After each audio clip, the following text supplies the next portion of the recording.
Welcome to everyone who's joining the call this afternoon. Thanks for bearing with us. It is an exciting day, and we're thrilled to have the opportunity to talk with you about the NOVA roadmap and held a press conference this morning. It is out first to all of you, and many of you have been so gracious to be stakeholders and guide the sort of offering your wisdom and guidance as we began this process really last year, as you know, relative to our 100-year anniversary. And then as we moved into this year, it became clear that we were encountering a much bigger regional challenge that has required us to really take a much deeper dive. So I think I know all of you, or I hope you all at least or know me, Julie Coons. I'm the president and CEO of the Northern Virginia Chamber. It's my honor to represent you and walk you through what we have arrived at today as the NOVA roadmap. If you have not had a chance to download it, we did send the link out earlier today to you, but you could, if you needed to or wanted to now, scan this QR code and open up the NOVA roadmap while we talk along with it. All right, so what is this? As we have all talked, we have come to the conclusion that while federal dollars were so important to us and are still important to us in our region and really created the amazing quality of life and economic growth that we've experienced over these past many decades, that reliance is something that we knew we needed to diversify from, and we have now encountered that moment where, while it will still be important, in order for us to thrive, we need to develop much more of an expanded, future-focused industries. We need to build on this economy. This is a call to action. We have to do this by design, not by default. And now is the time for that decisive action. And I've heard that consistently from each of you, that now is the time to lead forward. And we, as your partners, are prepared to lead this, but we also want to really convey to you in partnership with others. This is going to take lots of work, and we look forward to partnering with each of you, the organizations you're engaged with, elected leaders, appointed leaders. It's going to take all of us to come to the table to achieve this future. So the reminder, and many of you, I think, know this as well, this plan is based on your input. It's based on information, economic analysis from a variety of experts. Our partner Accenture brought their amazing economic analysis and their data analysis to this project. And this is really a time for us all to put our collective time, talent, and resources together toward achieving what we have arrived at are these four big goals. And again, this is all based on your input and data analysis. Let me also say too, because this has come up with a number of you and in other meetings, we're also relying on the experience of other regions who have faced similar challenges before. So many of these recommendations are, for us, the benefit of having been proven by others in the region. So here are the four bold goals. Our first, reinvent the economy. And when we say that, we need a new economy and we need to prepare our workforce and our digital infrastructure to support it. So what am I talking about? AI, quantum, life sciences, robotics, advanced manufacturing, all of these industries, space commercialization, they're all here. Our opportunity now is to double down on them and really hold on to and grasp that future, that it develops here in greater capacity and not someplace else. But we've also got to align our workforce with that. And of course, that's lots of good work. Two, we've got to cultivate affordability for our workforce. This was something we knew as we were last year, before we were facing our current federal dollar challenges. We knew that affordability was a big problem, that it was hindering our growth as a region, hindering our ability to expand and grow our workforce. What's that affordability look like? It's both housing, as we know, as well as childcare. So we've got a whole set of recommendations there, and that's going to take a lot of partnership across our region. But if we don't tackle that, these other areas, these other goals will be in peril. We need to attract sustained investment. And what we're talking about there is something that many of you experience on a daily basis, that as you want to grow your business, you are finding that our foundational systems such as tax, zoning, land use are hindering your ability to move efficiently, move quickly, in other words, speed to market, and also in a cost-effective manner. And so we need to talk a lot with our localities as well as the state about how we really work toward a system that actually really advances growth given this new environment that we're in. And then we want to tell our powerful story. That's really brand. This was so interesting in talking to so many of you on a consistent basis. What you shared was we need to really embrace a brand that says to these future industries that this is the place to invest. And we really are a very innovative region. We have extraordinary talent here, knowledge-based workers. They're so critical to the future of our region and future of particularly goal one on the economic direction. We need to really embrace this new story around ourselves, develop it, expand it. I've talked to Jason Alcubi at the Virginia Economic Development Partnership. We've talked to many of our economic development partners, both in Northern Virginia. I think everyone's really ready to embrace identifying this and really expanding it.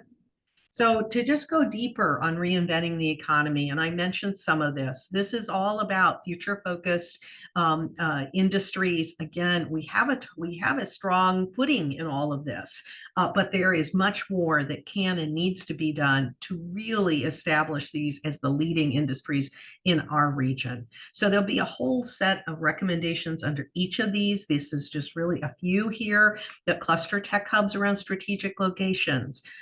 Prepare our workforce with the skills to succeed in these new economies, and modernize and scale our digital infrastructure with a focus on expanding energy capacity. That's come up a number of times. I think we can all agree that we know these industries are going to require more energy, and we've got to figure that out. And that has at times it is currently at times controversial, but without it, we cannot grow into this future. So we've got to put our arms around it and collaboratively work to figuring out a linchpin of how we establish ourselves in these industries even more fully.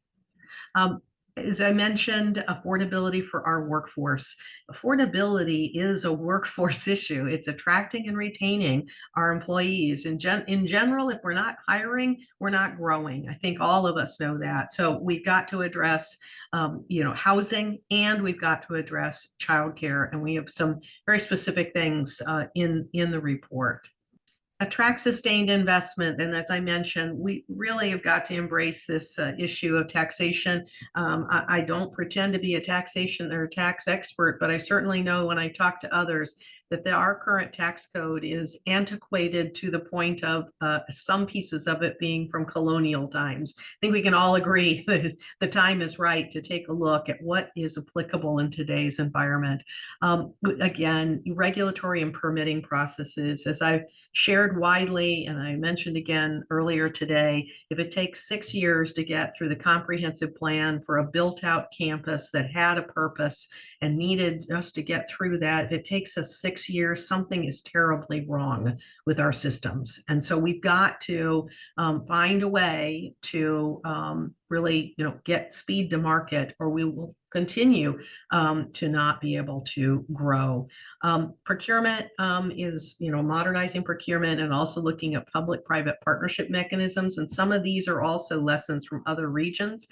This is a long list that we're going to have to sequence, as I say, not prioritize, because they're all important. Sequence and then tackle beginning really this fall. And we'll talk about that in a moment. And this is really, as I mentioned, with brand. We have an amazing region. We need to raise that up, as particularly around innovation. I think there's a very significant opportunity around AI. Many of you we've had sort of a larger conversation about the opportunity to really bring our knowledge workers with their creativity to the opportunities with AI, and that partnership could distinguish us from the West Coast version of AI. We've also heard the term civic tech. Many of us are working will continue to work in the federal space where we are bringing solutions to our customer that are civic minded. These are really opportunities to really have a mission driven brand that then attracts companies to our region because of the assets that we bring here, especially with our knowledge-based workers. So importantly, this is all about convening you.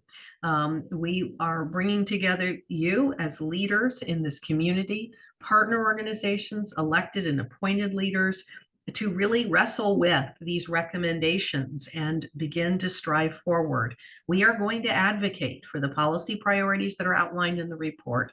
And one of the things we're going to begin working on is the creation of a regional economic development index, which is really geared toward measuring our progress. How are we going to know we're making progress? How are we going to share with others how we're making progress? And so we will begin the process of finding a partner and developing this index. Okay, so I'd love to take your questions. I think many of you have already expressed your strong support for the roadmap, this process, joining member engagement councils. I know many of you have spoken with Jared Sloan about this, with me about it. Our conversations are ongoing. Our expectation is that we'll begin in September to convene our councils. Clayton Medford is on this call. Many of you know him, and he recently rejoined the chamber as our Senior Vice President of Government Affairs. He'll be our Chief Advocate. We will be expanding resources in advocacy as well, because so much of this is going to be conversations both with our locality executives as well as the state. But I'll turn to all of you to say, what questions can I answer for you? What comments do you have? Julie, Yeah, go ahead. Yeah. So I understand, not being as dependent on the federal government and all that. And I guess my question is given the size of GovCon and the bandwidth of GovCon, is there a thought toward using that lever to lobby Congress and the White House and whoever as a pretty significant tool that we could also be playing? Yeah, Steve, we have had conversations about that. One of our groups that's going to be coming together is around federal innovation. And I think that's a conversation we need to have with them. How can we use our voice as representing a significant part of the government contracting industry here? How can we use that voice to advance things that they think our voice would be valuable with? I just recently, last week, I guess it was, because today is Monday, met with the new head of PSC, the Professional Services Council, Jim Carroll. We had a really productive conversation, and he's looking forward to finding expanded ways to collaborate. We have collaborated on the Greater Washington Government Contracting Awards, and we'll continue, but especially in this time, really had a really positive conversation there. So looking forward to asking that question of our government contracting members and how we can be particularly helpful in that regard. Other questions? What didn't I answer? Sir? I appreciate that it's a deep report. Hi, Sumit. Yeah. Yeah. Hey. So I think this came up when I was doing the pre-brief or the conversation with Jared a few weeks back. But what is the strategy as you think about sort of all the other players in our region? And I love that we're taking the lead like we are, and we've got the umbrella to bring people in. But can you speak a little bit to sort of other associations, other organizations, and how we can incorporate that whole and sort of really integrate across all that? Yeah, thank you so much. So let me start by saying, and then I'll get a little more specific. From the beginning, our intention and now our actions is to make this report completely public. So it is public, including all of the detail. So first of all, any organization that you are engaged with, you have full access to this report, and I'd encourage you to share it with those organizations. And if they want to go through those recommendations, identify something they want to run with, terrific. If there's something they'd like to collaborate with us on, wonderful. If there's cross collaboration between two other organizations, we'd love to know so we can elevate that. But what matters is that folks are, really have access to this and can really run with it. I think a lot of our thinking around this, especially when we think of the DMV as well, is that while I believe all of these recommendations are applicable across the region, the implementation of them is going to be unique. So over the next couple of weeks, I'll be actually on the phone today with Clark Mercer, who leads the Greater Washington Metropolitan Washington Council of Governments. I'll be speaking with the Greater Washington Partnership, the Board of Trade. I have a group meeting of the regional chambers soon. Mary Kane, who leads the Maryland State Chamber, others in Maryland, and then also, of course, Kathy Bick, who leads the State Chamber. These are all organizations we look to partner with, but again, I don't want to discourage plug and play. If there is a group that sees something in there that they think that they can leverage, we want them to do this. This is not I find it hard to understand how it would be sort of a top-down approach. So we're going to we want to gather as many people as we can and partner with them where appropriate. And then for those who see pieces that they can implement, want to encourage them to do so. More that come into this, I'm convinced, the more success we will all have. I know many of you, we've talked a lot. Maybe I'll just ask an open question. Here we are today, and does this reflect the conversations that you feel like we've had? Well, I'd just say a lot of really good work. I mean, a lot of really good work. And just to thank you and the team and the opportunity to take a look at it in advance and provide input. So really great work. A lot of work to do, as I know you acknowledge, but a lot of really great work. So thank you. Yeah, Todd, thank you so much, and for being a leading voice in this early effort as we began to put our arms, and many of you were there too, to say, wow, something's very different here, and something different has to happen in our future. So deeply grateful for your support and for all of you. Just a reminder that I see this, I always have, as a 3 to 5 year plan, but action begins very soon, and it will roll right into the General Assembly in January, February, March, and of course our localities as well, as soon as this fall. So and of course Clayton has been in conversation, as have many of you, and we have as an organization with our elected leaders, both locally and at the state, in terms of giving them a preview that we would be developing this, and that we want to work collaboratively with them on it. So.